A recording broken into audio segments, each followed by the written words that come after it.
Hey, everybody, welcome back to Too Many Men. My name is Alison Lucan. Um, and as always, I am joined by the live streaming, soon to be internet faster having, and cat mom extraordinaire to our favorite mascot, Rangoon, Sara Sivian. Sara, how are you today? Yes, I'm excited to get my Ethernet cord. I'm so bad with the technical aspects of things sometimes, but luckily I have my cat Rangoon here to help me. So It's okay. So are many GMs, and they seem to be yeah, fine. Running on fax machines in the year 2023. All right. And we, of course, would be nothing without, and y'all, I just have to keep talking about it because I just did a quick hit with Jeff Merrick, who continues to praise the Gossip Girl insider stylings of one Shayna Goldman, bigger than the rest of them, better than the best of them. Shayna, say hi. Hi, you're so good at this. I listen. It's The easy lead when I have host. the caliber of colleagues that I have in this show. It's easy peasy. Let's get to it, friends. We went through a big trade deadline news, and now we get to have the fun of watching who just massively fucked up and who massively just like totally succeeded and is now instantly the most brilliant GM or front office of all time. Sara, it's your favorite segment. What time is it? Bit-O news. Bit-O news, friends. And if you check out our online store starting today, as this episode drops Tuesday, you will see that we have a Bit-O news merch coming on for you. So something that we've been having on the back burner, now that I've correctly introduced the segment, something that we've had on the back burner for a while that we wanted to highlight was the Boston Bruins Pride Night. And we were demanded by the hockey universe to talk about it again in concert because we also saw some pretty fantastic Pride celebrations coming out of the Colorado Avalanche last night, Sunday night, against the Kraken. Our own friend of the pod, Piper Shaw, was there. And she said it was more than she's seen any other team do. It was great. In arena, they had messages from 4 or 5 players about why Pride Night is important. They had a lesbian engagement and then brought the couple out for a pretty lengthy interview. These are Piper's words about why these nights are important and what the hockey community means to them when they've embraced the LGBTQ plus community. There was also a ton that they did on social. Before we get into these 2 wins from 2 very prominent clubs, Sara, if you're able to pull back the memory, can you share with us what was most poignant about what the Bruins did when they celebrated Pride? I think just their dedication to the details. Like a lot of the guys had their sticks taped. I think everybody did. And they had sign language too. And they had the sign language shirts that said Bruins. I thought that was really, really nice. And I don't know, I'm kind of like the trade deadline happened, everything happened. I'm like, what was so good? I mean, obviously that and all the players getting into it, and yeah, I really like don't actually remember. We did have a tweet from PJ Clifton, who put out a picture of his nephew Connor playing in the game against the Islanders, still representing the Bruins and his uncles by having Pride tape on his stick. Bruins were a little bit ago, and as Sara said, we can't remember anything past yesterday because we're women and we only have 2 brain cells. But the Colorado night really does stick out because it just happened. And Shayna, what are some moments or messages that you'll take away from what these teams have done? And if it's just about what you saw in Colorado, that's cool too. Yeah, it's just like it was impressive too because like if I saw right, they didn't have the warm-up jerseys, and it kind of shows like how much effort you can put into a night, even if you don't have that detail.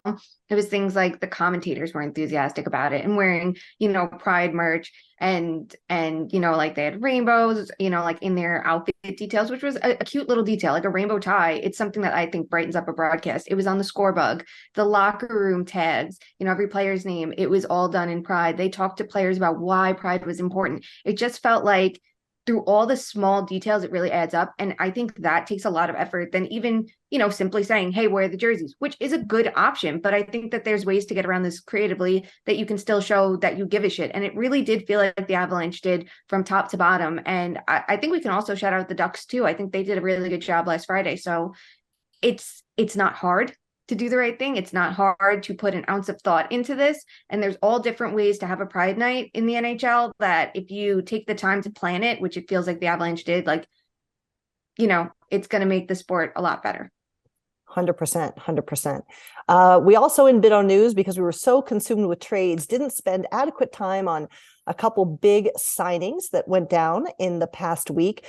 First up, Detroit signing captain Dylan Larkin to an 8-year extension at 8.7 per, and then they go ahead and promptly trade away his best friend on the team. But hey, life comes at you fast. Do you like the signing, Sara? And do you think that Dylan Larkin is now maybe second guessing it after seeing the decisions his GM made at the deadline? I know. Poor Dylan Larkin was literally sobbing during the interview about his contract because Bertuzzi was gone to the Bruins. But I'm sure they had a conversation, especially somebody like Yzerman probably told him what was happening. Like, hey, if we sign you to this deal, we don't really have enough money to sign Bertuzzi. It was Bertuzzi's kind of own decision too. Like, he made it clear that he wanted to sign for X and he's not budging. So what are the Red Wings to do? I like this for Larkin. I have gone back and forth on if he's the number one guy to lead the Red Wings into like their playoff era. I don't know. I think they could use more of, I don't know, maybe he's a good second line center, but at the same time, what could he do on a team that's a little more competitive? I still think 8.7 isn't that expensive for him. I think that's probably a good deal. Shayna, your thoughts on the Red Wings captain sticking around in theory for 8 more years? Yeah, I like the signing. I think that, like Sara said, it's not too much for a 1C. So you look at how teams tend to like divvy up their cap. First line center, rightfully so, usually leads the way, same with like a number one defenseman and like a top winger. So it feels like they have the pieces in place. They have Seider, they have Larkin, and it feels like Lucas Raymond could be that number one winger for them. He stuck through some really shitty years, and there were some really seriously shitty years. We really only saw him have one true down season below the surface, and I think injuries had a lot to do with it. So I like it. I liked how he played last year. I really do like how he's playing this year. It feels like even when things are falling apart, he's doing a good job kind of keeping the team together in a lot of ways by staying in games. And they're so night and day different from last year at this time of year. So I do like it. I think that he's maybe not your elite 1C, but I think he's a high-end 1C, and I think that's a good thing to have. So I like it. It's a lot of money without being so much that's going to like hamstring the team either, which I think it feels like there's some notes he's learning from Yzerman from his time in Detroit too. And I like that he even said like his next contract, and he was already talking about that, is not going to be the big one. Like, this is the big one. And he just wants it that he'll do whatever moving forward to keep this team competitive. And I know some people might look at him and be like, dude, you're still making $9 million. But when we think about some prices around the league and, you know, what we'll talk about next, it's not that bad for that to be the foundational piece that they view him as. You know, that's what you're making. So I don't know. The vibes around it all feel kind of good, minus the whole Bertuzzi thing. But I'm sure he kind of had to know that was coming. It still sucks, and you're just going to like feel through it in the moment. But, you know, that's why I think Prashant tweeted it. Like, we need to be careful how we talk about players too, like trade assets, trade chips. Like, here's the human aspect. Don't forget that. Yes, and since that signing, the team came into that signing having lost 3, and they haven't won since. So go Wings. Speaking of not spending too much, this one is a quandary for me because we have another huge extension. David Pastrnak in Boston, 8 years extension, 11.25. And here's the thing, y'all. I don't know that any of us would argue that he's worth that much money. But when you look at what the cap world currently is and what Boston may or may not be over those next 8 years, Sara, your analysis. I think he's worth that money. I would Venmo him my entire paycheck. I think he's the most lovely person. I think he brings something to a team, especially a team like the Bruins, that's kind of bridging the gap between older and younger. That is so invaluable. I once asked Jim Montgomery, what is something about Pastrnak that we wouldn't know? And he said, it's not just about how skilled he is, which he just had his 44th goal. Come on. It's not even, well, it is halfway through the season, but the season's not over. And he's the one that's pumping everybody up. He's screaming on the bench, and you expect that to be like a fourth liner. So to have David Pastrnak do that is so valuable to pump everybody else up. He loves the game. He comes from humble beginnings and has not changed who he is. I love that he's getting paid like so much. And I think whereas a lot of people can get distracted by a contract season, he just kept playing well. I think that's so valuable to be able to not let the noise get to you. And he just brings such a fun vibe to the team that, yeah, and the cap probably is rising in the next few years. And it's like, it's such a contract that it's the biggest contract in Bruins history, which is saying a lot for the Bruins too. And of course it is. I don't know. It's just like, yes, he's a winger, but at the same time, I don't think he's the MVP of the team, but he's top 3 MVP. Shayna, I don't think any one of us is mad that Pasta is getting his paper, and we all think he's worth this dollar amount. But you look back, a few years ago, and Chicago signs 2 players to $10 million per contracts, and that ends up hamstringing their roster, and ultimately, you could argue, being part of why they are now where they are. If the cap doesn't go up significantly, even though this is one of the best players deserving of this much money, is this the right decision from a management perspective? I think it's such a case by case situation, because you're going to have it like, no matter who plays center in Boston after Bergeron, like it's not going to be to the heights of Bergeron. So I feel like they actually can afford it. With Chicago, it wasn't that they signed 2 players for that. It was that everyone else got their salaries so inflated by those Stanley Cups. And if you just let it be Taves and Kane as the faces of the franchise, the players that brought you the cup as the players who get paid, and I don't think anyone would argue that they didn't deserve it.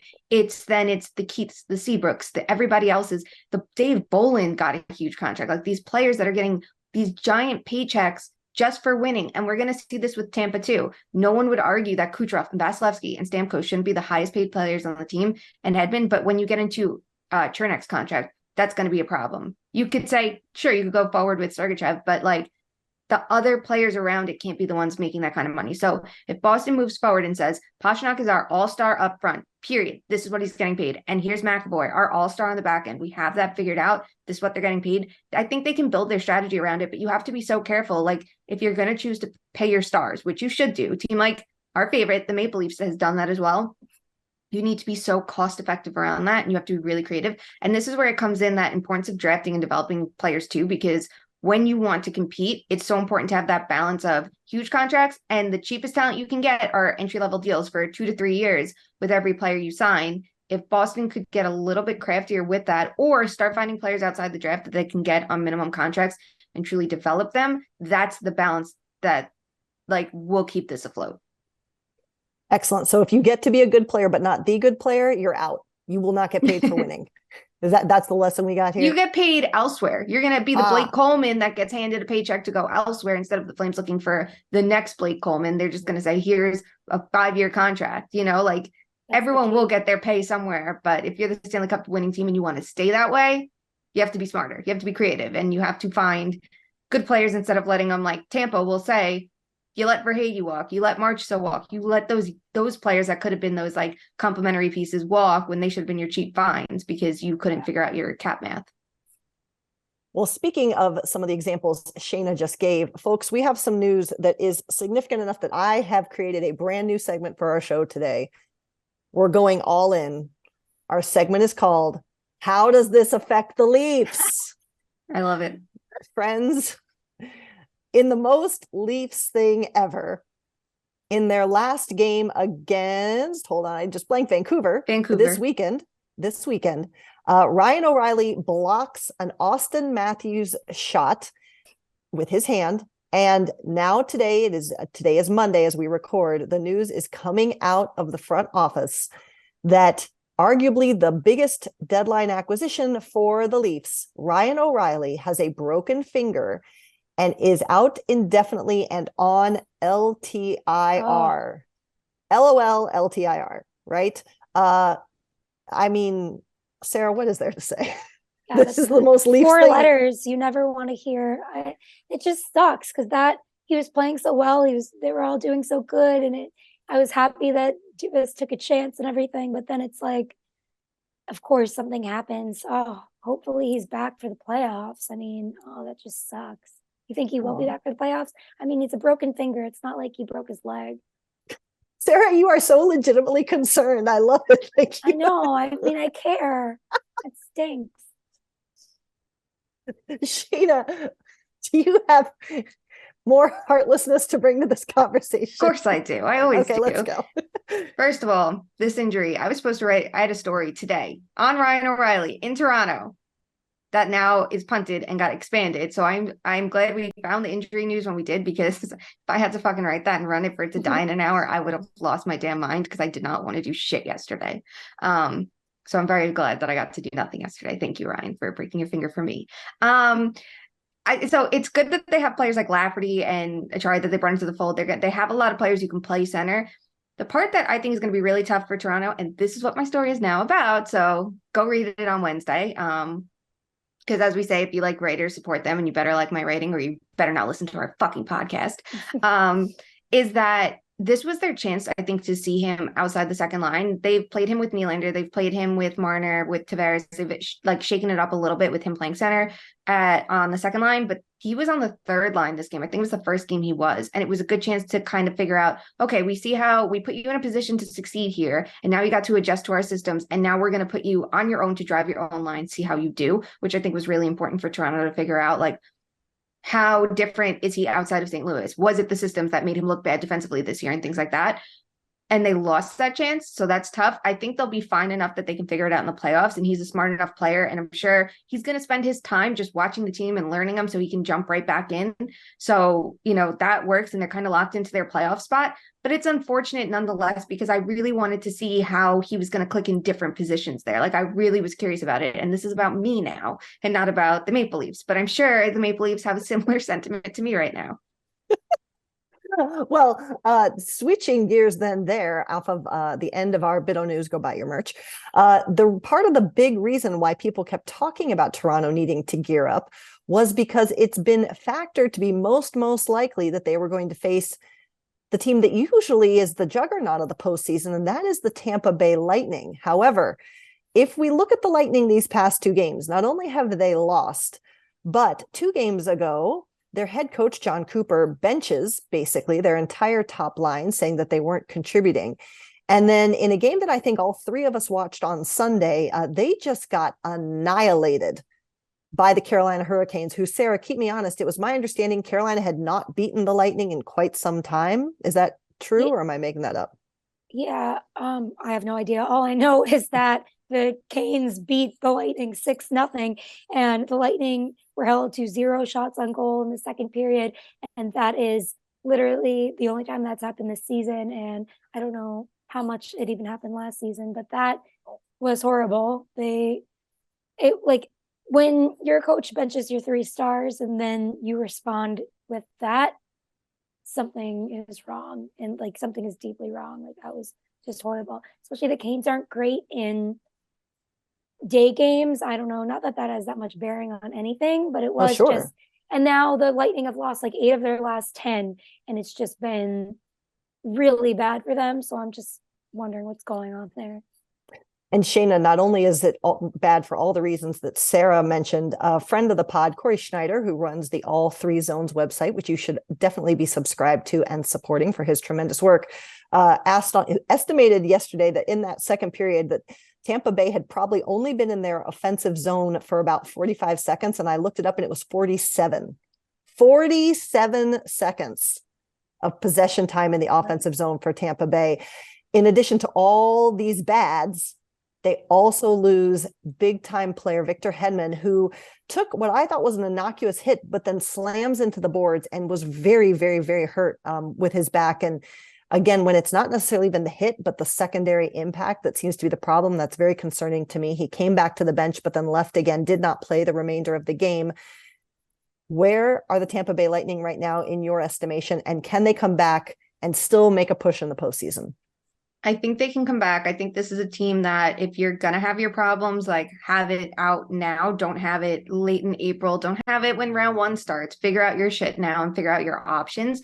But like the game against our favorite team, the Sabres, on Saturday, like, the Sabres kicked the shit out of them in the second period. Like, I understand the idea of benching the stars too, because I think it was very clear, if I can bench these players who are going to give us our best position to win and scored it earlier in the game too, if I can bench them, I can bench all of you, and I did kind of understand that, like, here it is, a back-to-back. It seemed like a smart strategy. And like, the Lightning did push back in the third, and it did get closer than I think Buffalo could have wanted, and defending a lead is something they definitely have to work on. But to then rebound that way, like, you're not getting handed an easy matchup. You have the Canes, but it was such a tough game. I think I would guess they had maybe 1 to 2 shots off the cycle, which is something, we know the Kings are good at limiting quality chances against, right? Like we know they're good at stopping, teams and really disrupting them from being in the zone because they're so aggressive. But Tampa knows this team. They know how to go up against that, and it just wasn't there. Now you pair it with losing Hedman. When you look at how their defense is already depleted, like Hedman's had a shitty year, and he was finally kind of finding his footing again. Sergachev's playing really well, but who else? Like I thought Ian they were Cole? Yeah, like no please, welcome back video there. It just kind of is tough because like I think they could have gone for a depth defenseman at the deadline, and they probably were cheap options, but and I like the addition of Tanner Jeannot. I really do think he's going to thrive there, but it kind of shows why it's tough that they spent so much and they're gambling so much on this year, which when you're a contender, you can afford to move your picks out. But they took so many assets for one player that wasn't worth the cost of acquisition, when you think they probably could have found cheap options, or I don't know, paid for salary retention with the 5 picks they sent out and brought in a depth defenseman. They already needed that. Now they're going to be strained even further without Hedman. Like it doesn't look great. So they have to hope that 1, he's healthy, and 2, that they can find their footing again, because they gambled so much on this year. And to drive that all home, Sara brought this up and she was correct. They have actually lost 8 of their last 10. Now, 3 of those have gone past regulation, but still 8 losses in their last 10 is not exactly a winning formula. All right. Let's talk to what else is perhaps not a winning formula in terms of, are you going to bring bad karma upon yourself? And that is some moves initiated by the Los Angeles Kings. We talked about some trades, but they move out longtime goaltender Jonathan Quick to the Columbus Blue Jackets. He was not happy about that, and it was reported that his teammates obviously were not happy about that either. While Quick hasn't had the best of seasons of late, he certainly is a big part of that team's legacy. And he felt disrespected, is my understanding. Now, Columbus did try and do right by the player in terms of quickly trading him out of Columbus into a contender. And he is now a Vegas Golden Knight, winning his first game yesterday. Shayna, we can all only hope for a Kings Golden Knight matchup all day, every day. But how much bad karma have the Kings brought upon themselves, or is this all going to shake out the way the Kings wanted it to?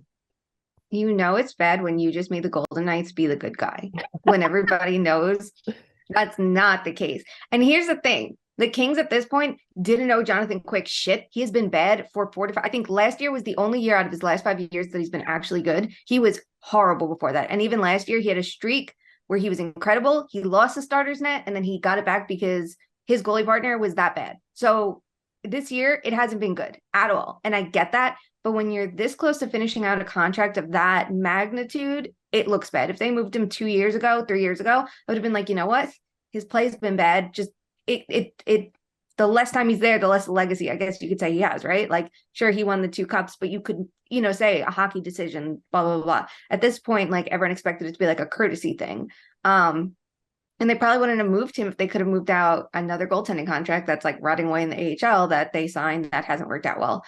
But like, it's probably going to bring some bad karma. And I think everybody's rooting for a revenge series, because it would be fun to see a vintage Jonathan Quick performance against the Kings, who in general, I would say, are a pretty likable team. How many of us thought it'd be funny if they would, disrupt the Oilers and win last year in round 1? And they were so impressive the way that they like held their own.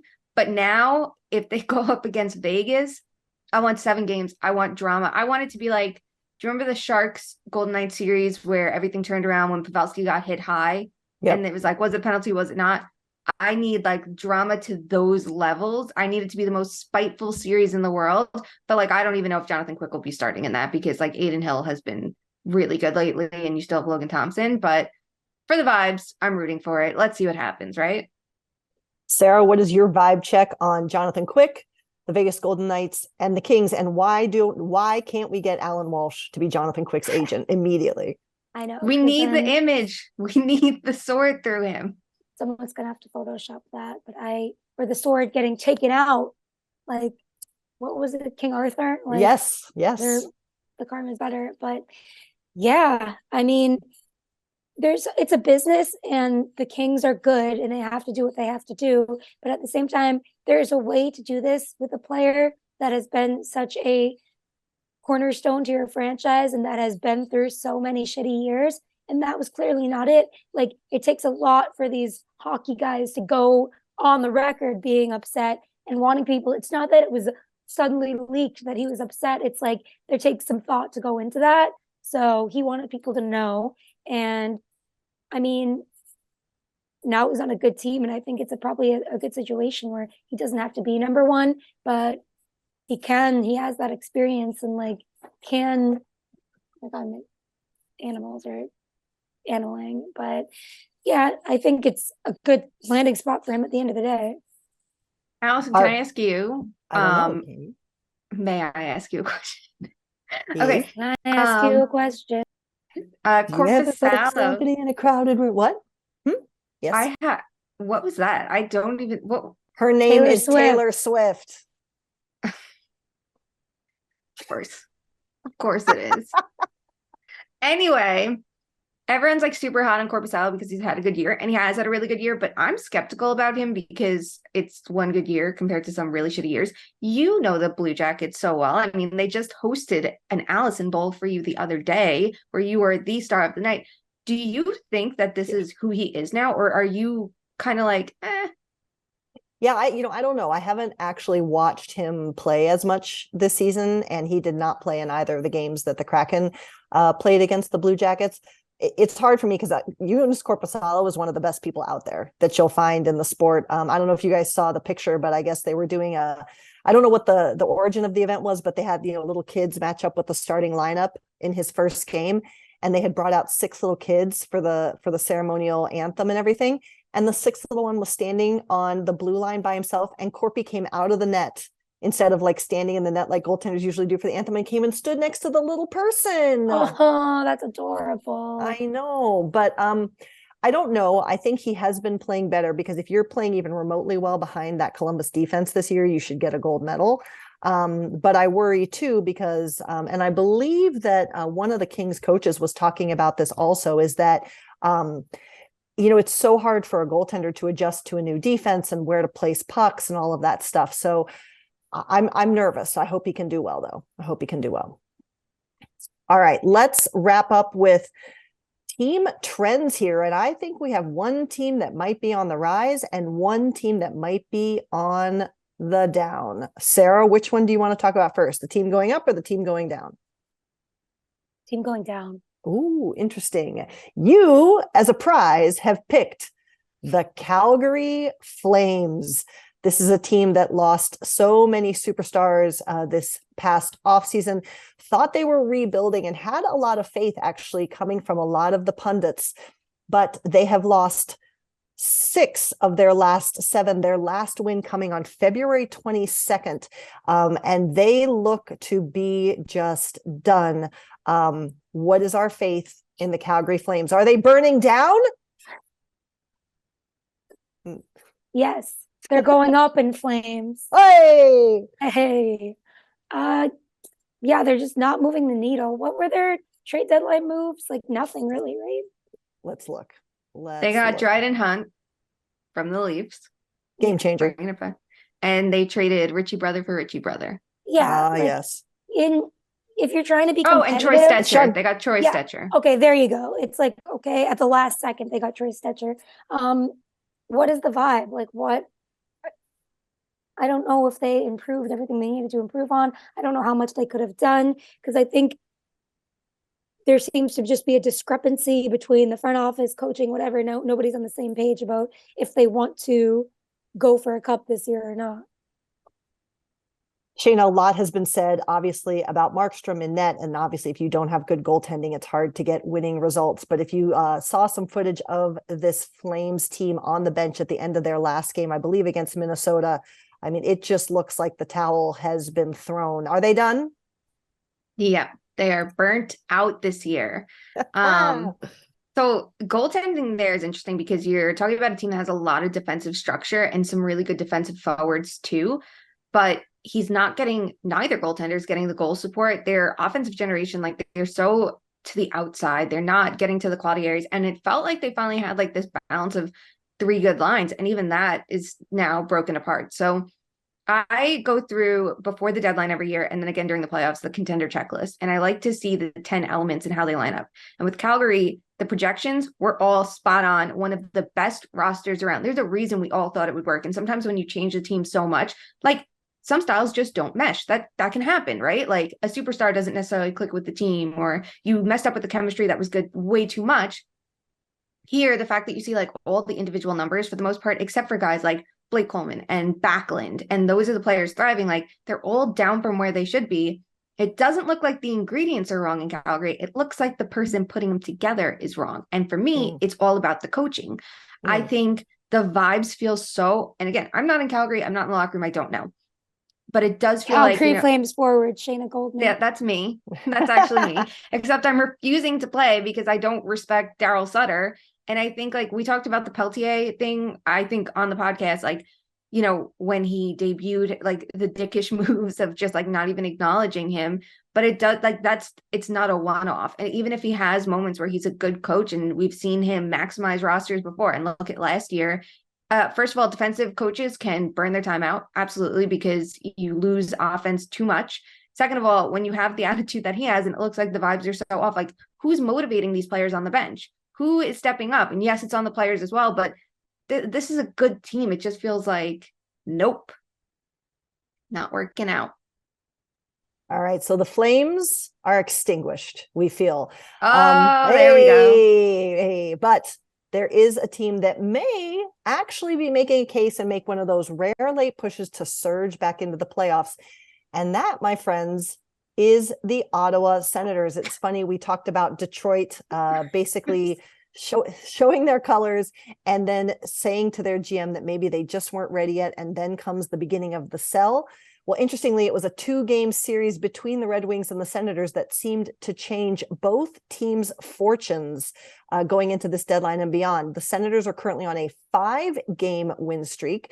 They've won 6 of their last 8, and they were the big winners in the Jacob Chychrun sweepstakes. They also brought in Patrick Brown, and they seem poised to make a case to, at the very least, be in the wild card conversation. Sara, do we believe in the Ottawa Senators? I do. I always have. It's just the injuries and kind of getting meshed together, but it's crazy. It just goes to show how small the gap is in the East with these teams that are vying for the wild card, and what direction like you can go in. Like the Senators decided, okay, we're going in, as they should, because they have kind of they have young players, but at the same time they had Giroux, and they like kind of promised him, okay, let's make a push, right? So you make good on that. You look good in front of Ryan Reynolds, who wants to buy the team.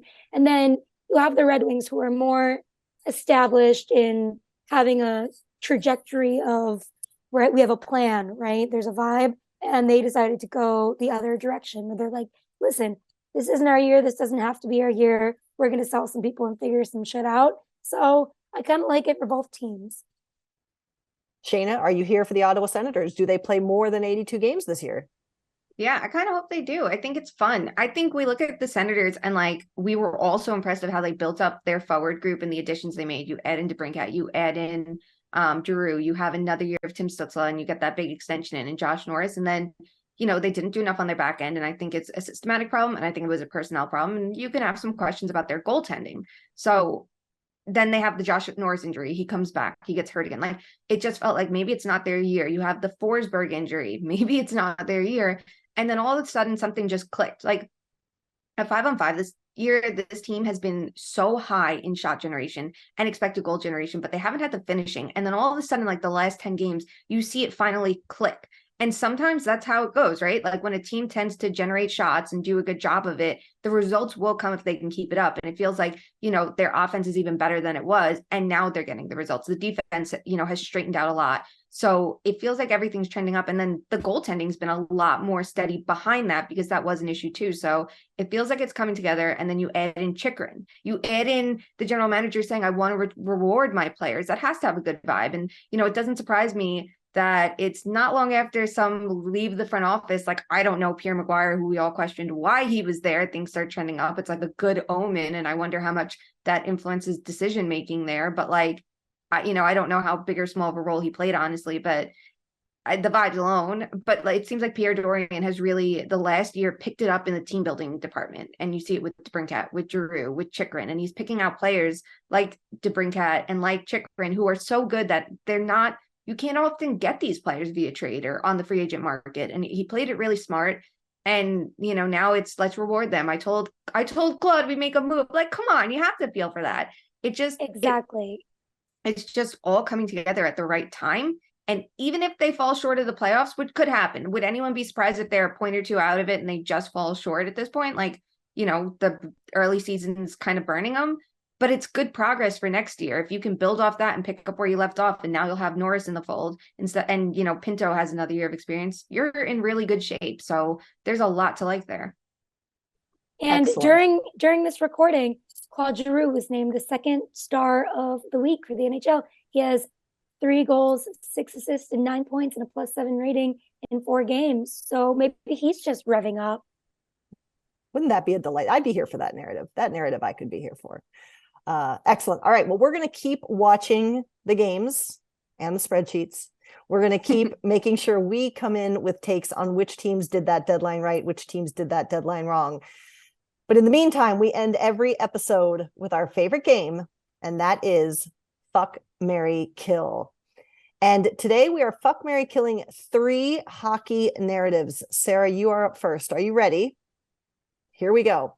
Narrative number 1, Flames missing the playoffs. Narrative number 2, Ottawa making the playoffs. And narrative number 3, Toronto losing their key deadline acquisition player. The floor is yours. Yes, I'm obviously killing my BFFs in Toronto's key injury player, etc. Whatever you just said. It's not there. It stinks. And the takes are going to be taking. Does he have a weak finger? That's what they're going to be saying in Toronto. So I'm killing that. Does he have a weak finger? My column. His injury-prone pinky is why they're not going to the second round. I am going to marry the Senators making the playoffs because it'll make me sound smart, because I said that in the beginning of the year. Things did not go well. I was like, oh, I guess I really read that wrong, but maybe I didn't. Like, there's just so many good teams in the East, and I like that they aren't backing down. And I am going to fuck the Flames missing, because we have so many puns about Flames being extinguished, and it's just kind of like I'm not really a big fan. Like you said, I'm not a fan of like the moves they've been making, and you got to kind of mess up badly from where they were before. I don't know. Shayna? I am going to agree on all of them. Oh. I'm going to kill, Ryan O'Reilly getting hurt, because I honestly wanted to see how he was going to be in different positions. I was so curious about how he's going to look outside of St. Louis. Is he, to the heights of his career, can he bounce back in a good system? Like, these were just things I was curious about. So selfishly, I will kill that. And I also think it's really unfortunate for him. Like, here you go, a horrible season in St. Louis. You get to go to bigger and brighter places, the mecca of hockey, the city of dreams, Toronto. And this is what happens to you. I mean, it's sad. Yeah, I'm upset for those Leaf fans. Gosh, it's terrible. Anyway, I'm going to only fuck the Flames, because here's the thing. I actually like some of the players in Calgary. I think that there's some exciting things. I think it sucks that Jacob Markstrom's season is going as poorly as it has. I like Mackenzie Weegar. I thought that was a really good move for their back end. And while I'm not the biggest Jonathan Huberdeau fan, like, I'll be honest, I think he's a good player, but I think he's an overrated player. And now we're kind of seeing it. I don't want to see anybody, tail up the way they did this year. It's everything about it sucks. And so I want to see them bounce back with a new coach. I want to see the impact of coaching. I want to see this exact roster get handed to another coach and see what could happen. And it feels like the Flames are one of the worst teams at picking coaches based on like the vibes and the energy they bring. You look at the negative sources they keep bringing into that locker room and wondering, why doesn't this work? So, I don't want to. That's fine if they flame out. Let's see what they do to fix it, to reignite the flame, to relight their fire, whatever you want to say. And marry the Senators. The Senators' playoff runs in recent years, if we look back, and I have watched them very closely because they played the Rangers, both times. the vibes they bring. There's Erik Karlsson on one ankle doing everything, and Mark Stone was in the fold for these playoff mixes, and the Hamburglar and Curtis Lazar eating a burger. Like, you think of the energy, and all of a sudden it feels like they're kind of bringing that energy back in the regular season that I want to see it in the playoffs. I love the idea of these pesky Sens just crushing it, like these. If I'm any playoff team and you're going up against them, like, this is a team that it feels like Boston versus Ottawa round one, what's going to happen? And it's not that slam dunk of Boston's just going to run away with it. It's like, what could actually happen here? How could they disrupt things? And I think that's a fun narrative, and they deserve it. And their general manager deserves credit for acting at the right time and doing something to give this team a good chance and, capitalize on what they're doing right now. So all about it. All right. Well, I will agree on the Mary, mostly like Sara, because I want to be right, because I thought they were going to be a playoff team too. But I do think that I do like the way in which Ottawa has gone about this. And I think I'm always a little bit more of, like I've said, a stay of the course person in this situation. But I'm going to flip my other two. I cannot believe you guys are not here for the Toronto narrative. Come on. We've got to fuck that. We've got to. And listen, don't come for me, Leafs fans. We all know I'm your biggest supporter, as has been testified by the internet, which is never wrong. But you can't let that die. I am therefore going to kill the Flames, because I agree with you in principle for all the reasons you said. I just don't want to talk about this anymore. Like, it's over. Let's acknowledge it. You weren't willing to acknowledge it last year and really look at what was wrong. So let's just get over it and move on. That's fair. That's very fair. Thanks. Thank you, Shayna. Big Leafs fan. You can't marry the Leafs narrative in this situation. We can't marry the Leafs right now, but you know what? We'll throw them a fuck. I like that. We'll fuck around and find out. Yes, exactly. If any team deserves it, it's Toronto. Whatever we can do to elevate. They've had so little. It's so hard for them. So hard. All right, my friends. Well, thanks as always for joining us. Please do be sure, if you aren't already, to follow us on the socials. We are on both Instagram and Twitter at 2_much_man. There you can keep up with all of our shows, all of our topics. Tell us what you want to hear about. Suggest Fuck, Marry, Kills, and be made aware when the most recent merch drops, which, again, on Tuesday, March 7th, watch for some sweet, sweet, sweet new merch that might just be Sara's favorite yet. If I'm giving a little clue here, we'll see. But check out all of our merch. We have hats, Apple Watch bands, Switch cases, sweatshirts, t-shirts, all kinds of fun stuff, notebooks, burn books. It's all there waiting to make you happy and give some funds towards causes that do exactly what we're asking you to do, and however you can, which is every single day, do something small or big to make sure that hockey truly is for everyone. We will talk to you soon. Love you. Bye.